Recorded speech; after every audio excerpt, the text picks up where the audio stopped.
On September 6, 1522, the Victoria sailed into harbor in southern Spain.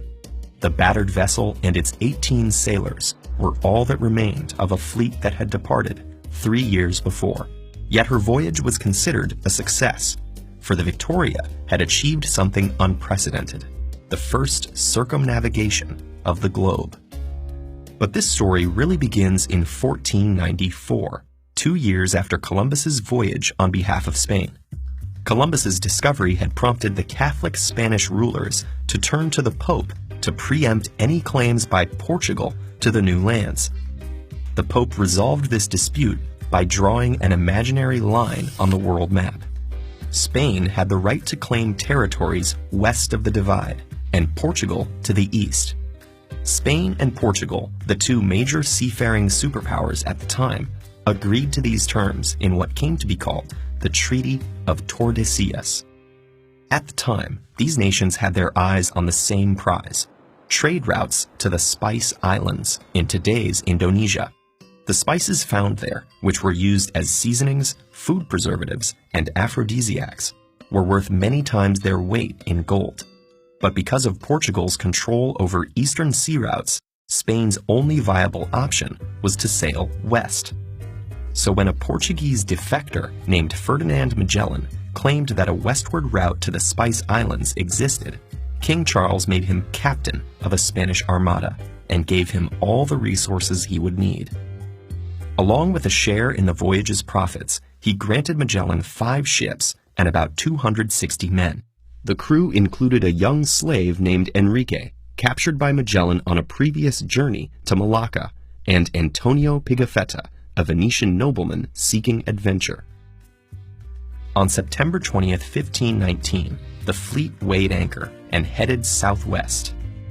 After making landfall in what is now Brazil, it proceeded along the coast, exploring any waterway leading inland. They were looking for the fabled passage linking east and west.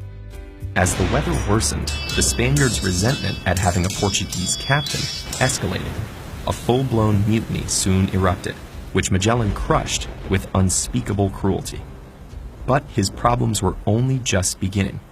During a reconnaissance mission, the Santiago was wrecked by a storm. Then, while exploring a narrow waterway, the captain of the San Antonio took the first opportunity to slip away and sail back home. Magellan pressed forward, and on October 21st, he started exploring a navigable seaway. 27 freezing days later, the 3 remaining ships emerged from what we now call the Strait of Magellan into the Mar Pacifico. The fleet never expected the new ocean to be so vast. After 98 days at sea, dozens of sailors had succumbed to scurvy and famine. When they finally reached land again, Enrique, the young slave, proved able to communicate with the natives. Their goal couldn't be far. Sailing further west, Magellan was warmly received by Raja Humabon of Cebu. So when the ruler asked him to help subdue and convert the rebellious chief of Mactan, the captain readily agreed. The adventure would be his last. Overconfident and severely outnumbered, Magellan's force was overwhelmed, and the natives' bamboo spears ended the captain's life. Yet the voyage had to continue. Magellan's will specified that Enrique should be freed, but the expedition still needed an interpreter. With his freedom at stake, Enrique is believed to have plotted with the Raja to have about 30 of the Spaniards killed at a feast on the beach. Enrique was never heard from again, but if he ever made it back to Malacca, he may have been the first person to actually circumnavigate the globe. Meanwhile, the survivors burned the Concepcion and proceeded onward. They finally reached the Spice Islands in November of 1521 and loaded up on precious cargo. But they still had to return to Spain. The Trinidad sank shortly after being captured by the Portuguese. The Victoria continued west, piloted by Juan Sebastian Elcano, one of the pardoned mutineers.